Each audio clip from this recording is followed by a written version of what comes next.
Сәлем достар, біз Инстаграмнан өзімізге адамдарды қалай шақырамыз?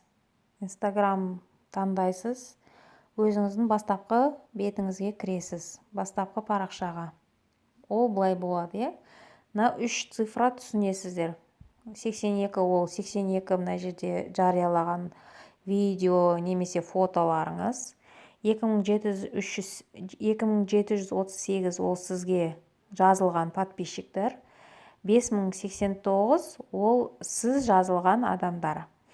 Енді біз қалай ұсыныс жасаймыз? Мына подписчики деген ортадағы басамыз. Өзіміздің жазылған адамдарымызға хабарлама жібереміз. Мысалы, Назгүл Мелс таңдаймын. Оны басқан кезде Назгүл Мелстің парақшасы ашылды. Жоғарыда 3 нүкте тұрады. Осыған басқан жағдайда осындай жазулар шығады. Отправить сообщениені таңдаймыз. Осындай бет ашылады. Мен жазам.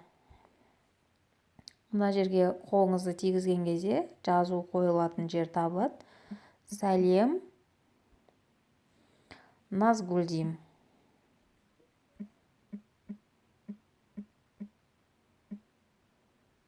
Мына көк птичканы басқан кезде сәлем, Назгүл кетеді осылай.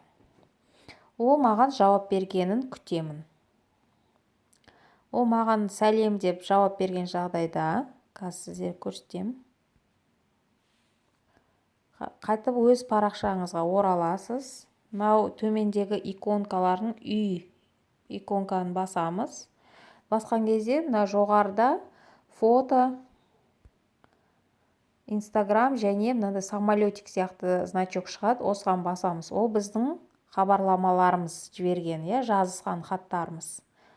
Мысалы, мен бұға дейін жібергендерімді көрсетейін сіздерге. Міне, Ақерке здравствуйте деп жібердім. Здравствуйте деп маған хабар келді қайтадан ответ.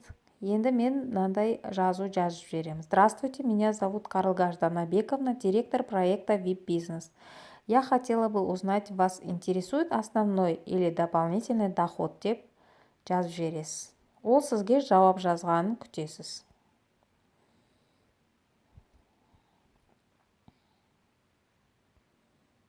Міне қараңыз, қазақша сәлем дедім, сәлем деп жауап қайтарды. Саламатсыз ба, менің есімім Қарлығаш, VIP-бизнес онлайн проектінің директорымын. Сізді негізгі немесе қосымша табыс қызықтырады ма? Жоқ. Рахмет. Саламатсыз ба, қосымша табыс қалай табады? Ол үшін не істейді деп өзі тағы да қайтып жауап жазып жіберді.